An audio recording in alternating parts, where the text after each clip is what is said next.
The Timeline is a Blue Wire podcast.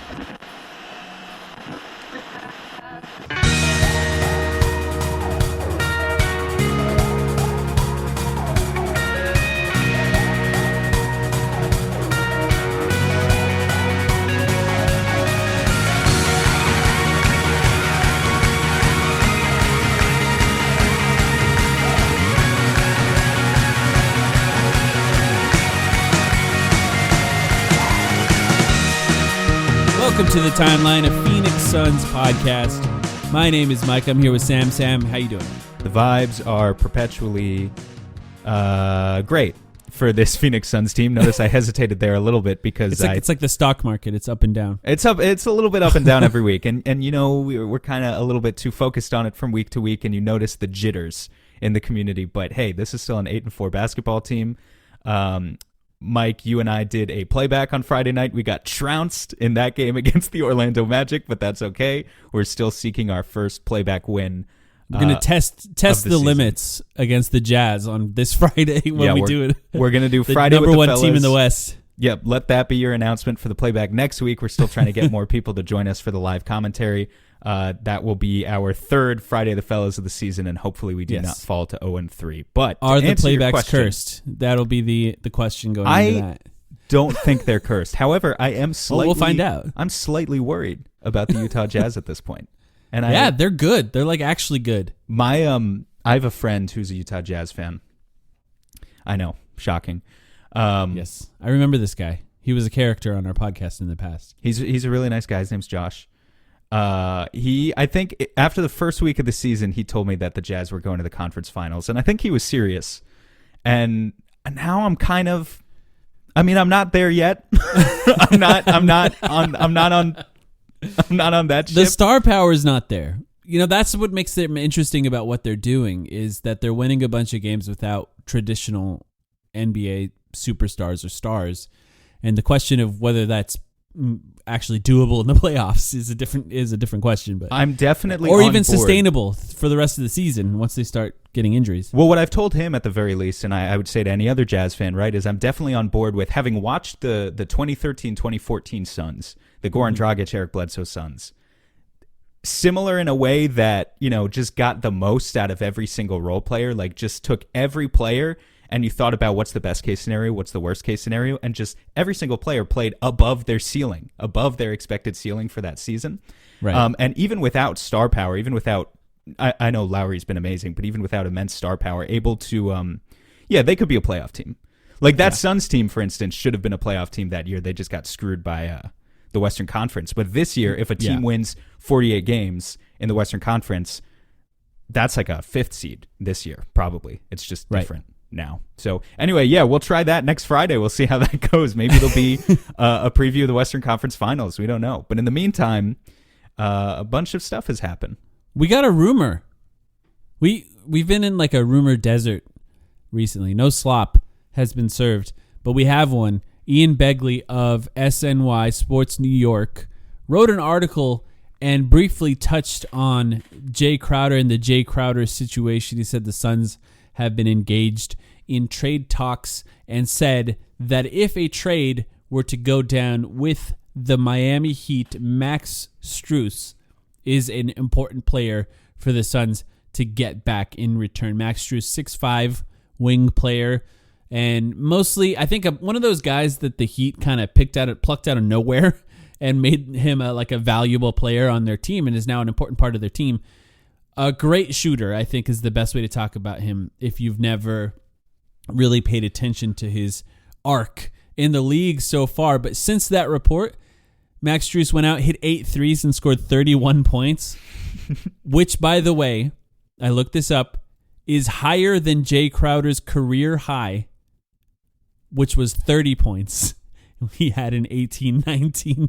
So since that report, Max Strus went out and beat Jay Crowder's career high. Now, almost as if he saw the same kind of player. It's almost as if he saw the report did. And was so offended by the notion of being compared to Jay Crowder that he knew he had to have a statement game, this particular statement game taking place against the Charlotte Hornets. But he went out and who've been bad. They've been really bad, although they're finally getting LaMelo back. But he balled out in that game. And even before that game, Max Strus not a name. I think like not a well-known product, I would say, at this point around the NBA. Like I wouldn't even expect most Suns fans who maybe don't watch a lot of Eastern Conference basketball in the first place to recognize that name, but a pretty good player. Who has had some good results for the Heat already in the playoffs, like on both ends of the court. Not just mostly a shooter, but I wouldn't say not just a shooter either. I actually think that, like, some people say the Heat wouldn't trade him, and I honestly think that's not. I think that's actually a pretty good ask for the Suns. It actually makes sense. If you're trading Jay Crowder, the Heat could use a player like Jay Crowder. The things that he actually does make sense for the Heat, who have kind of floundered coming out in this season. Right now, I think they're 6-7 or something like that. They're not necessarily great. Yeah, they're 6-7, ninth in the Eastern Conference, kind of struggling to get started. 15th in net rating, bang in the middle. Yep. Right, and the defense is not, the defense is kind of what they're good at, but like Jay Crowder would really help them in that. And look, I don't think Max Strus is like this absolutely untouchable piece for the Miami Heat. And Jay Crowder is obviously completely and 100% available depending on the return.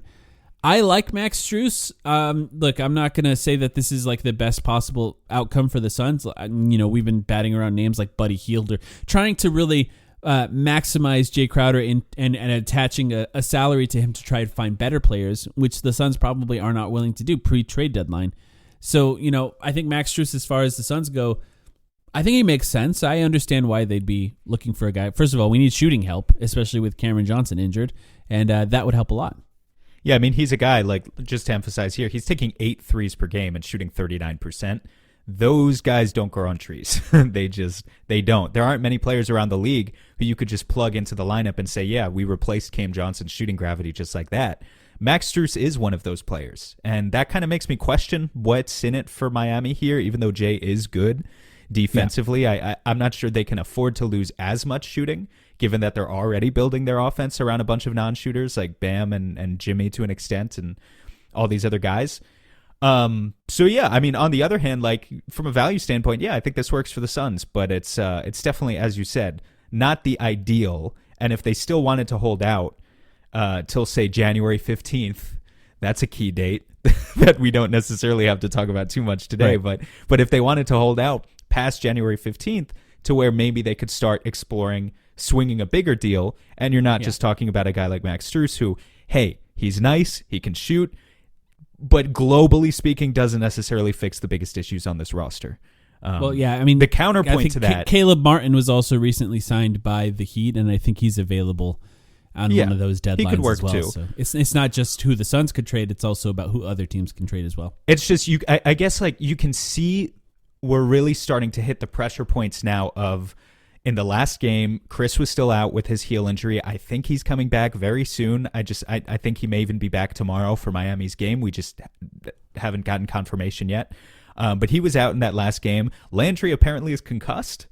That's kind of interesting because we don't know exactly how that happened, or at least he had concussion symptoms, which is why they held him out. So the flies are dropping like really quickly. And this you start to see the ways in which this team does not have the depth to counter that, maybe in the same way that they did in the past. And I think specifically above all else, the massive load that's putting on Devin Booker. Devin Booker, I think, has still been very, very good this season. He's had a couple of games that were tougher than others, couple tough performances, but overall, I think the biggest thing, and something we're going to focus on later in the episode too, I'm sure, is just how massive Devin Booker's load has been. He's having to do so much for this team right now. And that's the biggest question is you could continue to hold out till January 15th or February 15th or whenever for the big trade. But what happens if you burden Devin Booker too much in the meantime? And then, the worst case scenario happens, right? Yep. Yeah. So maybe you just need a quick fix. And I think that's why we're starting to see these rumors now. I mean, even just getting Chris Paul and Landry Shamet back, because the Suns going into this Orlando game that they lost, I don't think it's any coincidence. Look, Orlando is missing Paolo, but the Suns missing a combination of Cameron Johnson, Jay Crowder, Landry Shamet, and Chris Paul. That's just tough. I mean, that's just It's really tough. It's like over half of their offense. It's yeah, like a I lot. mean, it's half their offense, and Jay Crowder obviously not played at all this season, but that's a player that's been missing as well. And yeah, it's a huge thing for them to overcome against any team. You know, the NBA is full of a lot of great players. You can lose to any team at any time. But what we're going to do this episode, and this kind of leads nicely into the first thing that I wanted to talk about, is we've called this the Suns by the numbers in the past. What Sam and I do, once you pass about 10 games-ish, you know, obviously they're a little more than that, 12 games played so far for the Suns, 8-4. Tied at the top of the league for losses for the Western Conference, I should say. So, but haven't played enough games to be number one in the Western Conference. But Sam and I usually just grab some stats, and then we don't talk to each other about what we're gonna throw at each other, and then we just kind of throw these stats at each other and talk about what they mean, if anything, because sometimes we're just talking about stats that don't mean anything, but is something to watch as the season progresses because it's early. We do that kind of frequently, to be fair. I think it's about numbers that don't mean anything. That's kind of our MO here at the time. I think that the beginning of the season, right, when we talk about these stats, it's more like, oh, we need to watch this and see if it's something that progresses than, oh, this is a huge problem. Because things can change so dramatically throughout the season. But a lot of these stats will be numbers to watch. But the first thing, I'm going to start this one because I think it leads nicely into what we were just talking about. And this is a net rating stat. The 5-man lineup of Chris Paul, Devin Booker, Mikal Bridges, Cameron Johnson, and DeAndre Ayton have a net rating of plus 33.1.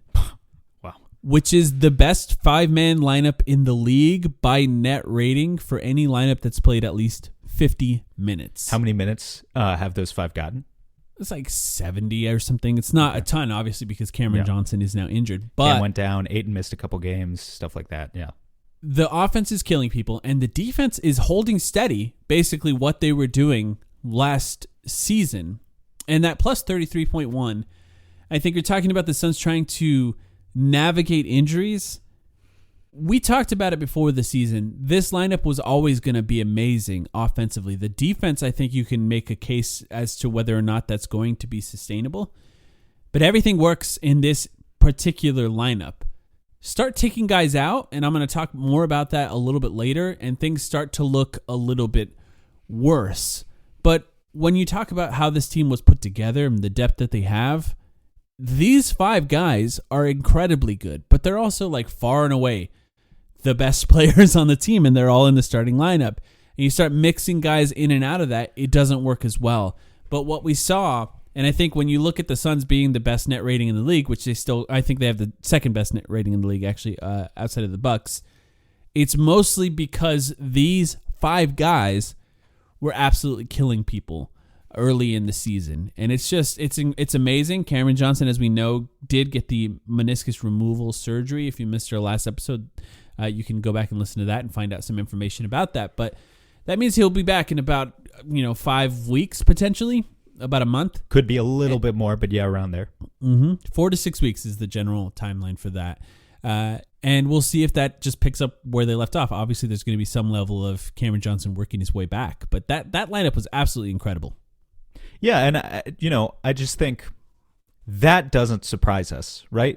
I mean, I guess maybe it surprises you a little bit that it was that incredible. Plus 33 is really insane, and I would expect that to regress a little bit as the sample size there goes up. But yeah, I think we talked about this specific lineup and the benefits of it preseason, and kind of just said combining all of the strengths of these 5 particular players together, and also, like, specifically on the offensive end, how difficult it is to guard a team where suddenly Cam Johnson is your 4th or 5th offensive option versus Jay Crowder, and what that does for your offense. Like, and I guess the flip side of that also, how much you're losing offensively when suddenly you don't have that Cam Johnson shooting gravity anymore.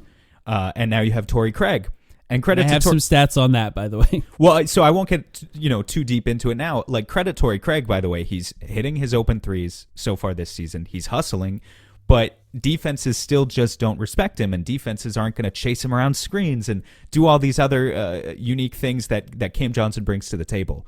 So, yeah, the absolute ceiling of the Suns offensively when they just have their 5 best players together is monumental. It really is. It's just hard to keep those 5 guys healthy.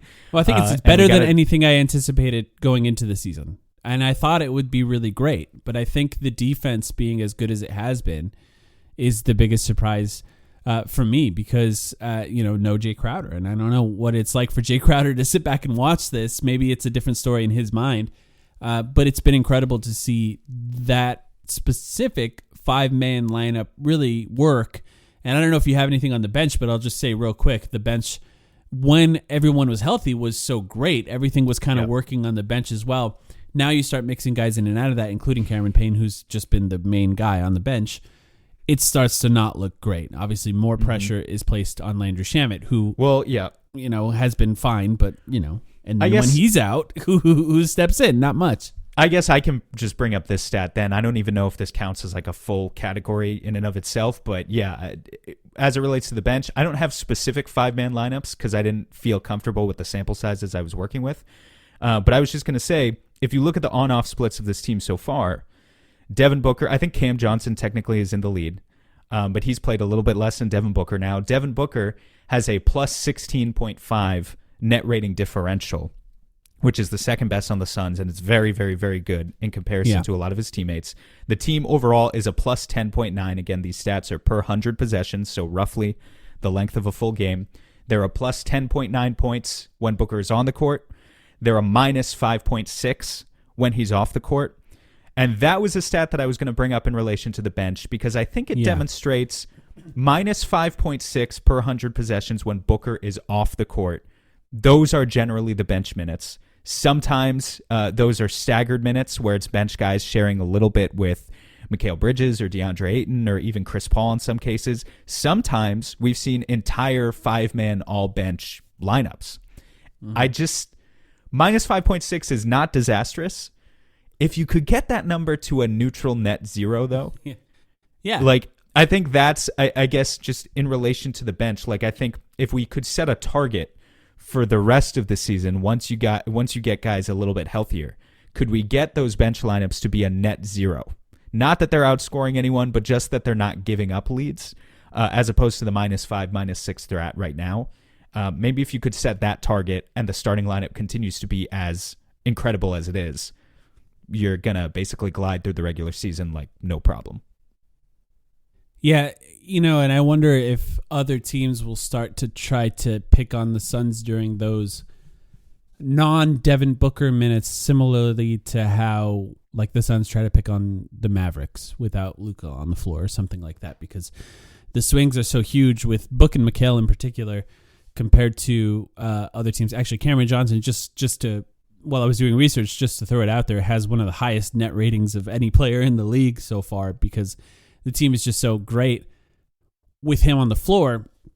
So it's unfortunate he's gone. But for example, Philadelphia, actually, when they beat the Suns, they were pulling Embiid pretty early and then putting him back in when backup centers were on the floor just to kind of beat up on the Suns when the bench was on the floor. Yeah. And I wonder if there's any trickery with that going forward because the Suns can really get beat up in those minutes if coaches try to attack it like that. Potentially, but the thing is what works for Embiid and the 76ers doesn't work for 28 other teams out of the league because no one else really has an Embiid type figure that they can build their offense around. The other thing that I think is interesting about the bench so far, defensively, they've been kind of great, right? Yeah. I have not noticed any struggles in, and I think there are certain matchups that would give them more trouble than others, right? They're if you throw out a lineup of Cam Payne and Damian Lee and Landry Shamet all together, because the three of them have spent some time playing all together, eventually you're going to run up against teams that have the type of elite 6'7", 6'8", 6'9" wing scorers who just have too much length against those guys. So far, though, I haven't noticed too much of an issue. I think Landry's holding his own. I think he's playing good defense. I think Damian Lee is playing good defense. I think these are guys who can guard up, even to the extent that sometimes you'd rather maybe have them out there, depending on the game, in closing minutes over a guy like Chris Paul when Chris Paul is back. Because Chris Paul, we know now, is a guy who can potentially be targeted on defense. And sometimes you'd rather have a guard who's just a little bit bigger. what I think is such a struggle for the bench so far is the offense. I mean, it's just like they've gotten a couple of games where either campaign completely takes over, or maybe like Landry Shamet in the Minnesota game where he was finally able to get going from deep. But for the most part, when you put all of these guys together, just with the skill sets that they have, they're not generating paint touches. They're not getting penetration. They're not getting to the free throw line. And it's just so easy to kind of clamp down on those guys when they're together, to the point where you basically have a really shitty offensive rating at the end of the day. Yeah. Yeah, and that's a great point, and you could see why the Suns would want somebody like Max Strus, I guess, when you talk about that, because he'd come off the bench and he'd be such an offensive spark. He would just fire as away far as shooting goes. Yeah, yeah. I mean, and let him shoot 8 threes off the bench. And in the short term, I don't even think he needs to come off the bench. I mean, I think they could sub him in for exactly where they had Cam Johnson and just say chuck 10 threes a game, and you're playing the exact same role that we want Cam to play. Yeah, and I think he could do that. Now, it doesn't solve your issue of let's get a third guard off the bench who we are confident could be better than, say, a Landry or a Damian Lee at really creating that penetration and like getting to the free throw line and making plays for others. That's very much still a thing that the Suns could and perhaps should seek. And Strus doesn't solve that problem at all, but he would make the bench offense a lot more dangerous, no doubt about it. Since you touched on, this is not going to be a super fun part of the podcast here, but since you touched on the starters and numbers with guys on and off the floor, I have a few stats here, but I'm going to start with this one, which will start a conversation that we can touch on some stats. We are going to start a dialogue. Yeah. Raw plus minus for the main starters for the Suns this season, just raw plus minus. Devin Booker plus 101, Mikal Bridges plus 89, Cameron Johnson plus 73, Chris Paul plus 71, DeAndre Ayton plus 4. Yeah. That was fun. That was pretty funny the way you delivered it. I'm not going to lie. I didn't know what it was going to be. I was thinking plus a few dozen or something. Plus 4, yeah. It's just the Suns have been not great when DeAndre Ayton has been on the floor so far this season. And I'll just continue on some DeAndre Ayton stats here and let you talk about some stuff. But okay, career throw low. Me under you. You say the stats. Throw me under the bus. Got it. Well, look, I'm the one listening to the stats here. Career low in rebounds per 36, meaning career low in rebound rate. Career high in turnovers. Career high in fouls per 36. His efficiency, these are all things he's good at, right? Low foul rate, low turnovers, high rebounds. He's career low in all three of those. His efficiency, all the things he was excellent at last season that made the Suns so good when he was on the floor, is down in the restricted area, down in the paint, non-restricted area, and down in mid-range pretty dramatically, shooting really bad from mid-range to start this season. Yeah. And it all sort of boils down to the Suns have been kind of not great when he's been on the floor so far. And DeAndre Ayton obviously could get a lot better. And I think there's been some weird things so far in the season. I think the foul trouble is partially on him. But beyond that, he did roll his ankle. Devin Booker did too. Other players have had minor injuries. Mikal's rolled his ankle. There's been other things like that I don't want to fully blame all of this on. But objectively, a bad start for DeAndre Ayton so far this season if you take the totality of the 12 games as a whole. And it's interesting, and I have some thoughts as to why that happened, but what are your thoughts on these, and do you have anything else on DeAndre Ayton stat-wise? I mean, shit, just read out the overall stat line, like just the very basic stats. You don't have to explain these in an advanced way to anyone. Just 14.5 points, 7.3 rebounds, 0.6 blocks per game on the second lowest efficiency of his career, 56% currently from field goal percentage. He was at 63% last year. Those aren't advanced numbers at all. I don't think those numbers are impressing too many Suns fans right now, considering that the bill is $30 million. And I will say, that's another stat, huh? $30 million. Yeah. I think the ankle sprain affected, it would make sense that affects mobility. And I think just watching DeAndre Ayton, he looked better before that injury. Like, I think he looked significantly better in the first 3 games of the season, or however long it was, than he has in the past 4. That being said, it looks bad right now. Like, it's been 3 or 4 straight games where I think the most concerning part about it is that so much of DeAndre's game, so much of the stuff that he's good at, like, it's been bad. I think it's important to say that it's normally stuff he's good at. It all related to the little things, right? I mean, almost like the DeAndre Ayton that I've watched in the past 3 or 4 games specifically, it almost feels like we've traveled back in time and I'm watching year 2 DeAndre Ayton again. Yeah. Like, I feel like I'm watching a young player making mistakes, not giving second efforts, not giving efforts to box out, just looking slow-footed on defense, like all sorts of stuff. But I'm kind of like specifically getting frustrated because I feel like we've worked out all of these kinks very slowly over the past 2 or 3 years.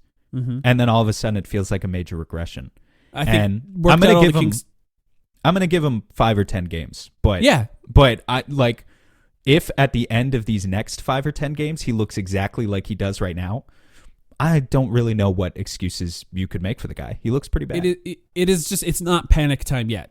It's just too early to do that. And I have some theories as to why he's looked kind of bad in the most recent games. But you're bringing up the points of things that he's been good at. One of the things that he's been good at is that the Suns were great when he was on the floor. And, you can talk about any other stat that you want, but when the Suns are great when he's on the floor, that's all that matters. Box score, whatever, nothing else matters. But if they become slightly worse when he's on the floor, that's just bad. And there's many things that add up to that. Visually, I'll just say, just from an eye test perspective, the rebounds have been driving me the most insane. I mean, he had 2 great games of rebounding early in the season, one of them against the Warriors, and then the first game he had 10. Those are the only 2 games this season where he's exceeded double-digit rebound numbers. The last few games, 5, 6, 7, 6, 8, and then the 3 rebound game in New Orleans, which we won't even talk about. This is a guy. Just hold on. This is a guy who, even before all of the strides he made, like in the past year or 2, adding the hook shot, getting a little bit more fluid on offense, really mastering the defense. Before he had all of that, from the start, like from year 1, DeAndre Ayton, we always said that this guy had the potential to be a generational rebounder because that's who he was. He did look like a guy who was going to go on to be a generational rebounder. And just to start the season, again, 10, 12 games, whatever, but just to start the season, come out of the gate averaging 7 rebounds per game. It's not the same guy. It's not at all the same guy. I mean, he used to dominate that. He's not breaking towards the ball when the shot goes up. And what I mean by that, he's not moving towards it. Like, he's just kind of standing there watching it, hoping it goes to him. And that's not normal for him. I don't really know how to say that other than, look, if it's his ankle, it's his ankle. Regardless of that, there's something happening there that's just not normal for him to not make that effort towards the ball on rebounds. And that's just from an eye test perspective, like I said, but the numbers kind of back it up as well. Now, just talking about the numbers from another perspective here too, 4 games with 4 turnovers. This is not somebody who's doing a lot with the ball. I've talked about it. I want them to try him in the short roll a lot. They did briefly to start the season, and that's it. And what I mean by that is, if all of these turnovers, four turnover games, are coming on games where he was asked to do a lot more, I really wouldn't care. But he's mostly staying within the role that he had last year, and there's just more turnovers within that to start this season, and that's just a little bit concerning as well. So one thing I will say is the numbers with Cameron Johnson and DeAndre Ayton on the floor have been really great, and the numbers with Torrey Craig and DeAndre Ayton on the floor have been really bad. Now, those have come, most of those minutes have come in the last few games where DeAndre Ayton has just been kind of bad in general. So I'm not sure if it's I will say I know that Cameron Johnson helps DeAndre Ayton with spacing. We know that for sure. So I think there is some correlation there. But I do think that you could say that there has been some effort issues, particularly defensively and on rebounding for DeAndre Ayton to start this season. And I just hope that it gets better. There is some chemistry that needs to be worked out with Torrey Craig. I do think that is real. And, you don't have to guard Torrey Craig from the 3-point line. And that means that those guys are often crowding the paint or crowding the passes that Devin Booker in particular is trying to make towards DeAndre and making those passes a little bit harder. So from the offensive perspective, I think that's going to be a struggle for him. But I just, it's not a year where he's getting paid $10 million a year now, right? Now we're talking about this is not rookie contract anymore. And another stat I pinpointed here on my note sheet: 66% last year on hook shots, 2.4 hook shots attempted per game. This was last season. We said that he had the best hook shot in the league, and I think we were justified in saying so. This year down to 39% on those same hook shots so far, 1.8 per game. So the frequency is down and the efficiency is down. And again, I think a lot of that is prep work. I think a lot of that is beating your guy down in transition. Look to see if you can get the transition basket. If you can't, seal off a man quickly and create that shot attempt within the flow of the offense, within the flow of what the Suns are trying to do. And we just haven't seen a lot of that prep work from DA offensively so far this year. And I guess, I don't know, my final point on where I am with it, it's particularly frustrating because I feel like we've been at times gaslit with the DeAndre Ayton discourse of a lot of people saying, especially last year in the wake of the finals loss, well, all that needs to happen is Chris needs to get out of the way. Chris needs to stop monopolizing, the on-ball touches and get out of the way and let DA, other guys too, let Mikal Bridges, let Cam Johnson, but let DA work. Let him do his job offensively. And to open up the season, Chris has gotten out of the way. To his credit, you cannot try to argue that Chris has not gotten out of the way. He's not trying to take over fourth quarters when he was healthy, of course. He's not trying to take over fourth quarters like he used to. He's trying to build a system that is more self-sustaining. But where's DA? He needs to answer the call. And if he doesn't answer the call, again, I'm giving him another 5 or 10 games. But if things don't improve at a certain point, you might be who we feared you were. Yeah. I think it's a fair thing to say. I'll give him a little longer just in general, but if it gets worse, that's another story. But if it starts to get better, I'm not at panic level yet. And it doesn't sound like you are either. I don't want to imply that. I'm not panicking. No, I'm not panicking right now. Now, when it comes to DeAndre Ayton, I think there are things that he needs to do better. The Suns can't do much to make him try harder on rebounds, right? And I want to just kind of split responsibility here. The Suns can't do much for him to be more efficient on the shots that he's taking. Those are his responsibility to do that. Can they work a little harder to get him some looks and try to see if that helps him to stay more engaged? I think that's a fair thing to say, but I think if we're having a conversation of DeAndre Ayton is only engaged if he's getting looks early in the game, that just kind of sucks because, the Suns kind of want to just take what the defense is giving them. They don't want to force it anywhere at any time. And that means sometimes Cameron Johnson, if he's healthy, is getting 5 shots in the first quarter. Sometimes it's Devin Booker. Sometimes it's Ayton. Sometimes it's somebody else.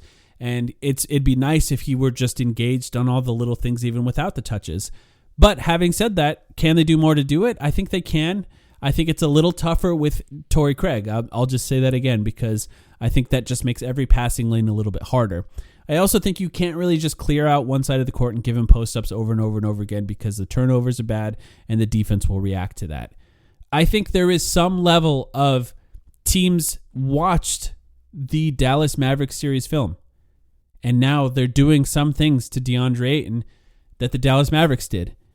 And it's up to Ayton and the Suns to come up with counters to that. I think most of it is probably on Ayton to come up with different moves.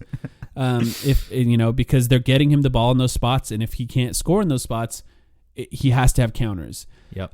So there's time, and if they are playing him differently, I haven't done a deep dive in the film study on this. If they are playing him differently, there's time for him to figure things out and to try different things. And I look forward to seeing it because it's a tough season where everyone knows the deadline that he's allowed to be traded. That's been conversation with the Suns and Suns fans so far this year. So, I would like to see him just get better, and I would like to see the Suns be really great when he's on the floor, and I think there's time for him to figure it out. Let's take a quick break and come back and talk about some more stats. We'll be right back.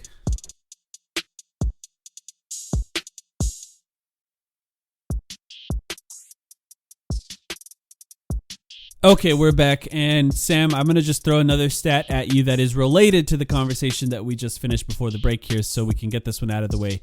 Torrey Craig has just the Torrey Craig experience as a starter has not been good so far. Just a quick rundown on him. The Suns have been outscored while Torrey Craig's on the court in 8 of the 12 games he's played, including 6 of the last 7 games. But in particular, when Torrey Craig starts, the Suns are getting beat in the first quarter in every game outside of the Portland game where they just kind of killed the Portland Trailblazers. And I think that it's just a problem. I think when the Suns are just starting in a hole with Torrey Craig on the floor every single game in the starting lineup when he's played in the last 4 games, him and DeAndre Ayton are the only 2 players in the negative as far as plus minus goes, and Torrey Craig is far worse than DeAndre Ayton in that stat. And I just look at the starting lineup and I say, okay, I understand what they need from Torrey Craig in the starting lineup. They want him to, and I'm assuming Chris Paul's back for the record. They want him to play defense. They want him to get rebounds. They want him to be kind of nasty on the defensive end. And I just ask myself, is that enough if he can't do anything offensively? And I almost wonder if we're at the point where it'd just be better if it was Damian Lee. Wow. That's the first time I've heard that. Well, I don't know. I mean, do you have any other thoughts there before I jump in? I'd like to hear what you think, yeah. Damian Lee, starting power forward. I mean, you could say starting small forward, Mikal Bridges power forward. I don't know, however you want to say it. Yeah. Yeah, I think that's interesting. Just get the shooting out there. It's tough get the with movement Torrey, out there. because he's been playing, like, individually he's having a good season if you look at just the shooting splits of 47%, 39% from deep. But you're right, it just still kind of doesn't work because they don't respect anything about what he brings to the floor offensively. He barely plays the fourth quarter, just for reference, right? Sure. And why is that? No, sure, because they don't need him at that point because they're trying to win. And, if you're only trying to win in the fourth quarter and not the first quarter, I don't know. Yeah. I mean, it's tough because, like, the Suns are doing pretty well from a rebounding perspective, even with what we were just saying of DeAndre Ayton's specific numbers have plummeted rebounding-wise. But a big reason why that is because of Torrey. Torrey's the guy picking up the slack, and you're definitely not going to get that out of Damian Lee. I mean, I'm not going to argue with the net rating. Like, I'm not going to argue and say that it hasn't been bad.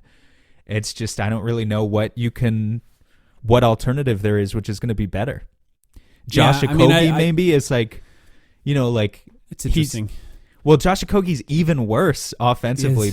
But I think Damian Lee. It's Damian Lee. That's the only other option, I think. You could say Landry Shamet if you want to just kind of put in more shooting. Ish Wainwright if he was available. Yeah, I think Ish Wainwright could actually work. I'm just not sure. The thing about Craig is that he just doesn't make a lot of great decisions offensively. And I think with Damian Lee makes pretty quick, pretty good decisions. Now, defensively, he's going to be a problem. But I think he's overall a better offensive player in that he's capable of moving the ball to the right place in a 0.5 system much better than Torrey Craig.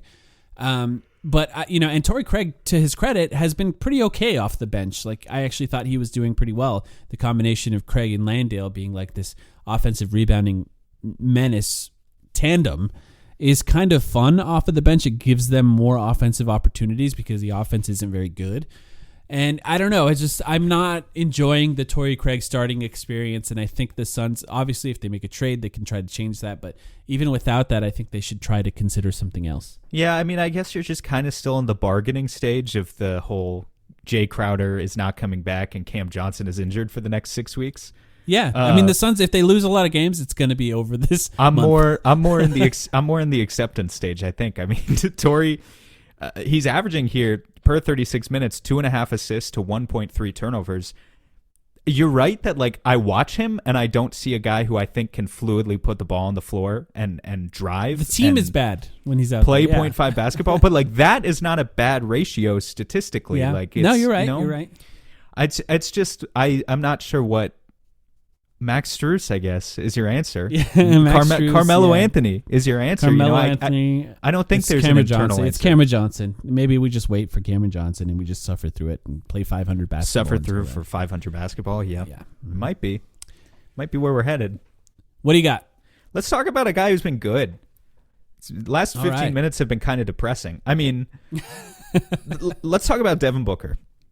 All right. Who's been very good this season. Okay, I'll be honest. This is a mixed one, too, because I think you could interpret this in different ways. But something specifically we've gotten on Devin Booker about is we felt like he got a little bit too comfortable in his bag, in his mid-range bag, if you will, and needed to start driving the ball more again. His pull-up shooting improved last year. That's sustained itself this year. But he needed to start driving the ball more again. And he has absolutely not just answered that call, he has kind of obliterated my expectations of what I was hoping he would do in terms of driving the basketball. Last season, Devin Booker averaged 9.7 drives per game. That was 58th in the NBA. This season, he's up to 14.3, which is 14th.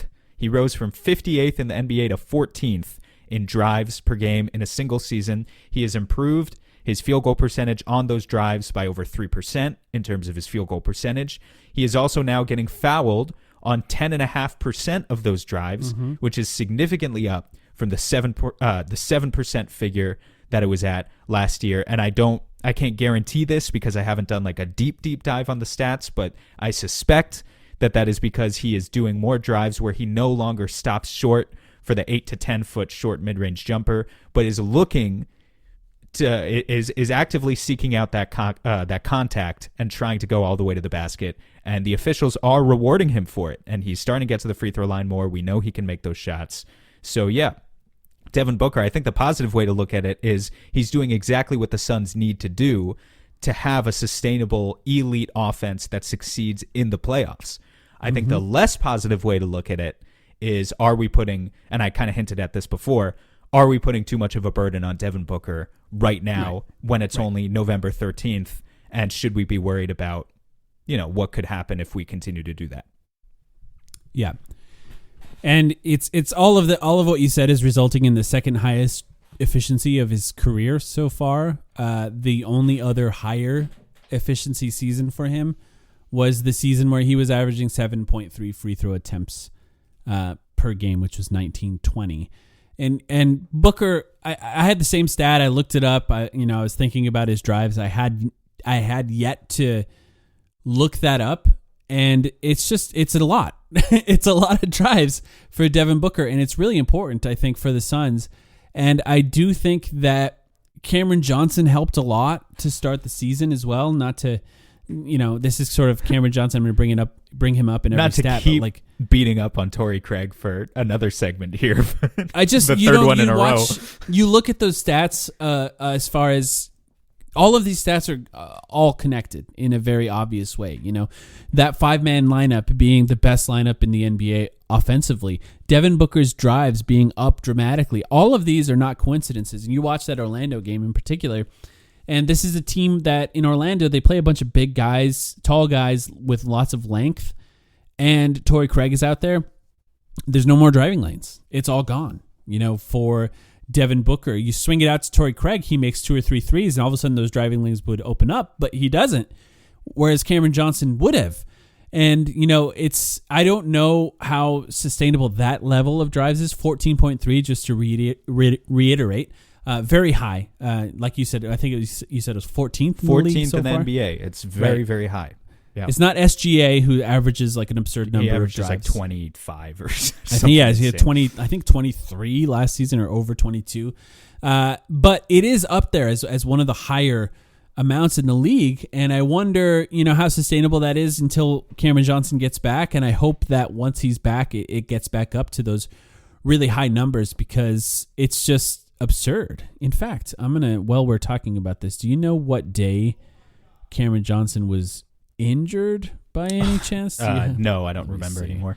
I'm going to actually look to see what the difference is in drives. Maybe I'm wrong as far as when Cameron Johnson was playing and when he wasn't. So let's go until the beginning of November and see how that impacts his total drive stats per game.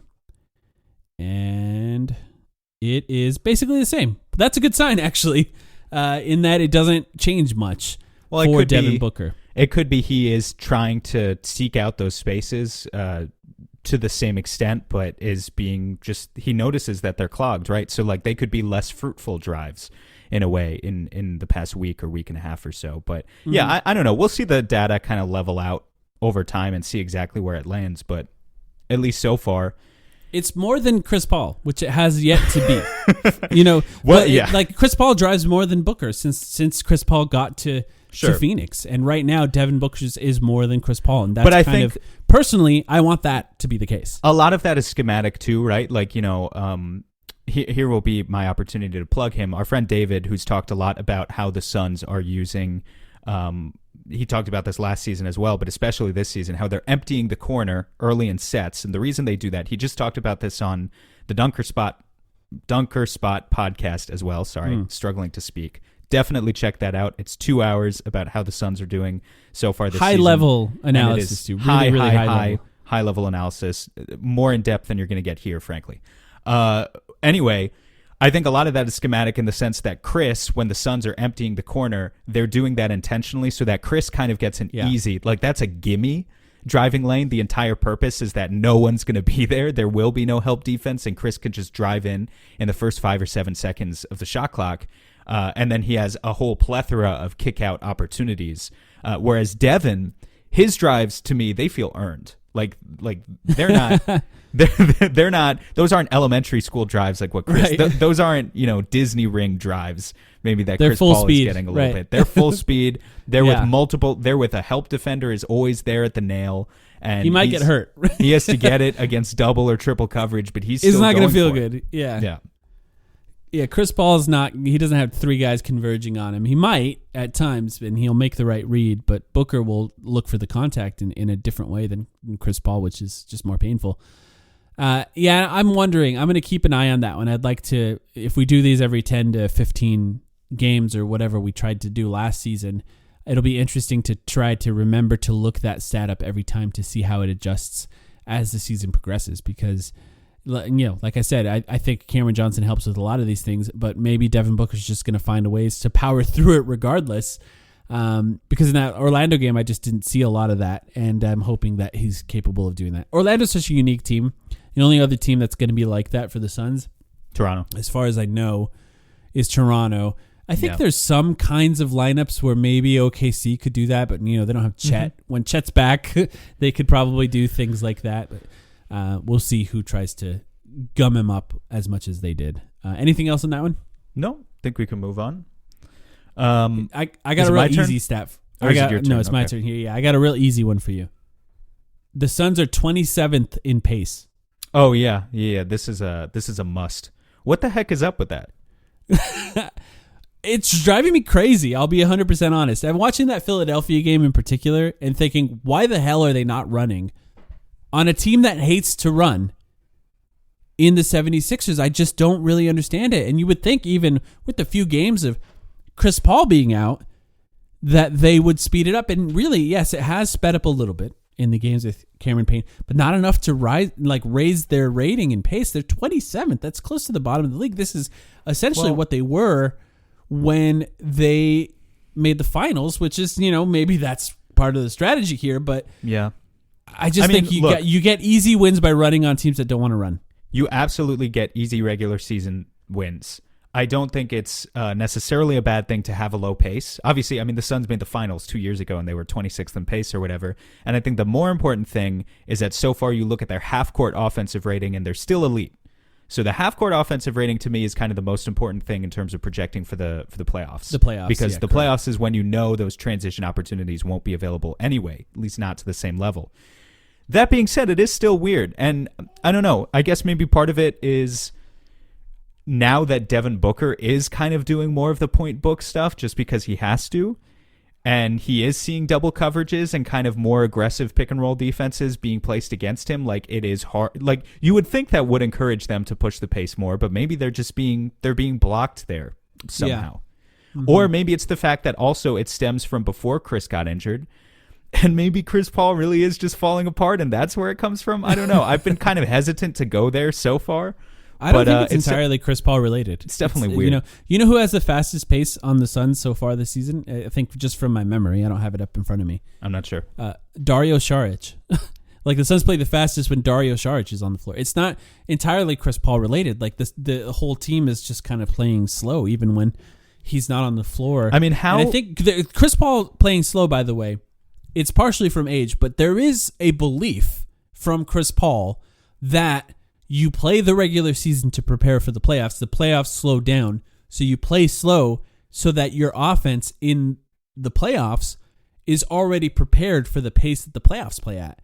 So I do think there's some big-brained basketball strategy behind that a little bit. I'm just not sure if that's why the Suns are playing slow or if they're trying to push it and they just haven't been able to push it as much as they'd like to because of injuries or whatever it is. Whether it's Chris Paul's fault or not, and it's definitely not all his, but when you see a team that is consistently lagging towards the bottom of the league in terms of pace, what it tends to reflect is a lack of overall athleticism. And that is also, just like I said, like being a slow team doesn't necessarily mean you're going to struggle in the playoffs because maybe you have an elite half-court offense. But a lack of athleticism might be something that means you struggle in the playoffs. And if you've got basically just an entire roster full of guys who the reason they're not running is because if you really think about it, they're not transition punishers. Mikal Bridges is. DeAndre Ayton when Cameron he's engaged. Johnson is. Yeah, Cameron Johnson absolutely is. And DeAndre Ayton. I mean, 4 out of the 5 starters are. And Chris Paul as a trailer actually kind of works. 3 out of the 5 starters are, and the 4th is Ayton, who's only a punisher when he's engaged. The entire bench, the entire bench is not. Damian Lee is not a transition punisher. Landry Shamet, Payne I wouldn't really say. They're just Torrey Craig definitely isn't. They're just not guys who are finishing over the top of anybody, and that's kind of been the problem with the Suns all along. I will keep track of this one. I don't want to spend too long talking about pace, but I think 27th right now, 12 games in. Let's see what this is 20-plus games in, and if it's changed or if it stays steady around that rate. I'll be interested to see. What do you got? Chris Paul. 52% true shooting. That's a career low. Yeah. 6% drop versus last year. Shooting 33% on catch and shoot threes. That's a 14% drop versus not last year, but his first season in Phoenix. His first season in Phoenix, the finals year, you'll remember he shot almost 40% from deep overall. He was cooking. And he's at significantly lower marks now. 33% on catch and shoot threes, 22% on pull-up threes. You have to ask at a certain point. I think people have mostly been giving him a pass because the playmaking is still so good, but is it still going to be there when you need it? By it, I mean the scoring. His Chris Paul's ability to potentially take over a close game in the last 5 minutes. I think so far he's been very intentional about not trying to do that. First of all, the Suns have not played a ton of close games with Chris Paul in them. In fact, maybe one of their closest games was that opening win against Dallas where he got benched in the fourth quarter.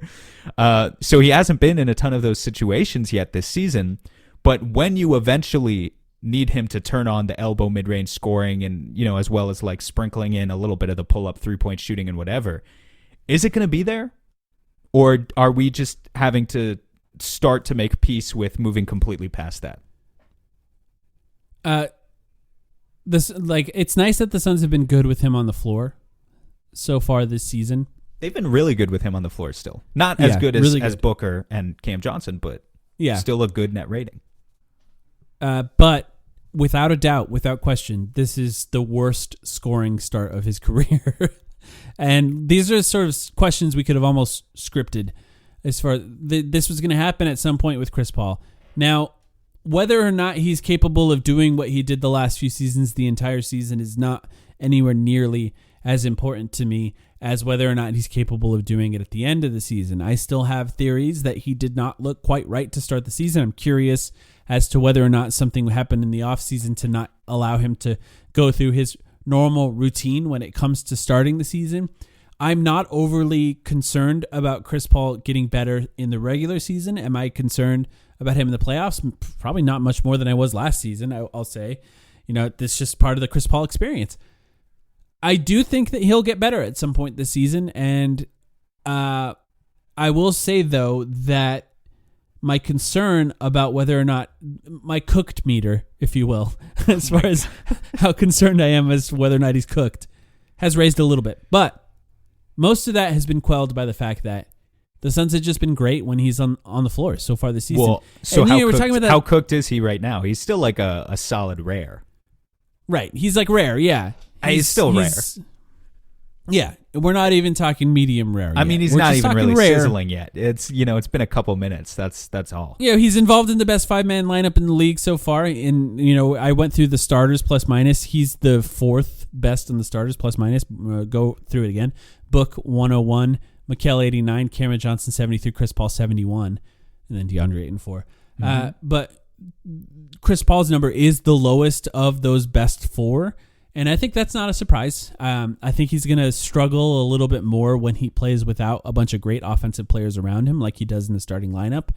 But as long as the Suns still surround him with great offensive players, he's going to find ways to be great for the team. At least do things that allow them to be great. I think he's not going to lead those bench lineups the way we saw him in the past, though, where he can just be the whole offense. I think that's a really good point about the fact that he needs better offensive options around him at this point because I don't think his legs are cooked or anything, but he can't automatically get to his spots the way that he used to, especially if the spacing you're providing around him is Torrey Craig and Jock Landale and whatever. It's just not going to happen in the way it used to. So the prospect of leading a bench unit and just being able to automatically score 15 or 20, well, that might not happen with Chris Paul anymore. It just might not.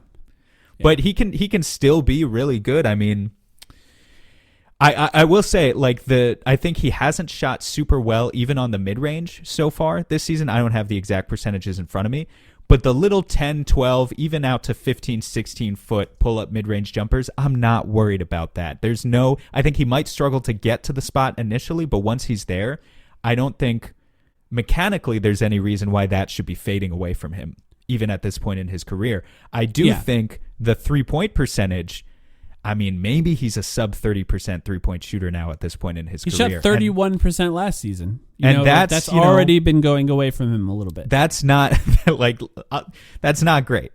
That really is not great. It would be nice to have a guy who you can be confident that he can close playoff games and hit those threes when he needs to. And I think it's been such a refreshing sight, actually, to see Cam Payne play next to Devin Booker and to see Cam Payne shoot the ball the way he is the past several games, because he's shooting it really, really well. I'm just not sure Chris is capable of that anymore. But I do think the mid-range is not, it's going to regress to a point where it's back at a higher mean somewhere at this point. And just to help with that, mid-range shooting for Chris Paul so far this season, 39.1%, which sounds bad, but it's not but that's not as bad as I think you would probably think it's been. Just for the record, best mid-range shooting players on the Suns so far: Damian Lee, 50%, Mikal Bridges, 44.4% on significantly higher attempts than Damian Lee. Obviously, next is Devin Booker at 41.3%, who's been good from mid-range, and we're talking about Chris Paul sort of being bad, and he's at 39%. That's where we're at. Yeah, that's because you expect Payne, Chris to be at 56 or something. Right. Chris Paul's usually hovering around 50 or in mid-40s at the very least, which is a good mid-range shooter. In the fourth quarter, it's like 60%. Just quick note on this. Well, I have this up just to give Cameron Payne some credit. I don't have any Cameron Payne specific stats, but shooting 40% from mid-range, he's just been good. Cameron Payne so far this season, 40% from mid-range. I think that little extra shot that he's able to hit so far in these games has helped the Suns when teams just drop and cover DeAndre Ayton and leave Cameron Payne from that mid-range. If he can continue to hit that, that'll help the Suns when Chris Paul's out. Anything else on that one? No. I think we came to an agreement. He's not cooked, but he's he might be Andre Miller now, though. He's still going to be good, but this is a new phase of Chris Paul's career. I think we're there. I mean, I called him Ricky Rubio. He's Ricky Rubio, basically. And so DA, Mikal Bridges, Cam Johnson when he's back. But those guys, as we know, someone's got to step up. I think Mikal's mostly answered the call so far. Well, we'll see. Well, I have just quick on him. I have two final stats. Mikal Bridges, just to go over his season so far, career high in points, assists, rebounds, blocks, and field goal attempts, but only on the field goal attempts by 0.2 per game. So even Mikal, whose career high points, assists, rebounds, blocks, is still only shooting 0.2 shots more than his career high in shots, which was last season. So Mikal Bridges doing a great job this season, and I agree with you. Struggled in the Orlando game, seems to have some sort of elbow issue according to Kellen, but has been pretty great. I agree with you so far this season, and I think his career highs in all of those things really show it. Do you have anything on Mikal, or do you want me to go with my last stat? Go to your last one. All right. Jock Landale. that was okay. It might be my last stat too. Tell me. Players who have played at least 10 games and at least 15 minutes per game, Jock Landale is second in the NBA in net rating at plus 17.3. He's carrying the Dario Saric white guy net rating off the bench award. White for guy, the Suns. The white guy. We're not exactly sure how you're doing this, but it's cool that you're doing by it. The award. way, 3 for 23 from 3. Jock Landale so far this season seems to not really be shooting it the way he was at the beginning of the season as far as attempts. I think the Suns are like, all right, you can't shoot. No more of that. Maybe one a game at most. 13% from 3. But number 1 in net rating in that stat. Do you have any idea? I'm guessing there's no way you'd guess this. I don't know why I'm making you even think about it. Yeah, I have no idea. Who is it? Dean Wade of the Cleveland Cavaliers. Why would I ever know that? Of all players. I mean, Zach Lowe really likes Dean Wade and talks about him a lot. I mean, I saw this stat and I was like, all right, Zach Lowe's right again. But the Cavs are just really great with Dean Wade on the floor. Now, I'm going to say all this about Jock Landale, and it's cool that the Suns seem to be pretty good with Jock Landale on the floor so far this season, whether he's with the bench or with the starters. He fouls too much. He can't really shoot, but he works really hard, and I think it's proof that sometimes effort goes a long ways as far as these bench guys who are just going to come in and play really hard for a few minutes because they can't do it for the length of an entire game without running out of energy. But I don't know. This is probably not sustainable. It'd be hilarious if it was, because we kept saying that about Dario Saric. We would have to start the 6th man of the year campaign again at a certain point. Exactly. But the Suns traded cash for Jock Landale, and he's playing a real role on this team. And the Suns have been really great with him on the floor, inexplicably. And I don't know if it's going to be sustainable in any way, but I'm looking forward to tracking Jock Landale's net rating similarly to what we did with Dario Saric in the past. This is not mean for anyone who wants to start a narrative here that he should be starting or anything. Let's not say anything about that. But in his role, he's done a good job. So I mean, the Suns, the net ratings significantly better than when Ayton is on the. No, I'm kidding. That's fine. But I will be tracking it too. Look, I think Jock approached this season understanding that he was locked in a battle with Bismack Biyombo, who, by the way, I think Biyombo's been good this season too. Deserves his props as well. The starting lineup in Book, Mikal, Cameron Johnson, Chris Paul, and Biyombo are the 9th best 5-man lineup in the league. Well, as far as I remember, the Suns have still not lost a game when. Or no, maybe they have. I think they lost 1 or 2. There's something like 13-2 going back to last year when Bismack Biyombo starts. So you could make propaganda cases for all sides, and I think various people have. But Jock overall, I think, has earned the right to be the main backup center at this point, and I think that's saying a lot because, again, Bismack's playing well. So excited to continue to track his progress. 5-0 as a starter, according to StatMuse. With the Suns, Biyombo is. Okay, I don't know what stat I was thinking of then. 5-0 as a starter. There was another one that was last year. He was he had an absurd record just when he plays. Yes, that's what it was. It was just when he played. But no, I guess as a starter, he's up to 36-10 is what he is when he plays. But last year he was 30-6 just when he entered a game for the Suns. At 83% win percentage for Biyombo. But that's all I got. We're going to do these every 10, 15 games or so and cover the Suns and try to talk about some stats to watch these will change. Obviously a lot of these will change. First of all, Cameron Johnson won't even be involved the next time we do this. So we're not going to talk about that one, but hopefully Ayton gets better. Hopefully Chris Paul gets better. I think those are the two obvious ones. I'm not sure what they're going to do about Torrey Craig. We'll see what ends up happening with Torrey Craig. But do you got anything else for us before we end this one, Sam? Maybe we'll be talking about Max Strus next time. Yeah, maybe. Or maybe. Melo. I don't know. But we'll see. Who knows? Thank you, everyone, for listening. If you'd like to join our Patreon, we do extra episodes, have a cool Discord, lots of fun stuff with the Patreons. It's patreon.com/thetimeline. We'll be back with a midweek episode on the Patreon and back with a Jazz game on playback on Friday. If you'd like Thanks, everyone. link for that, by the way, because we forget to give it out, I'm realizing now, playback.tv/thetimeline. That will always be our link for those watch party streams. It never changes. Yep. Thanks, everyone.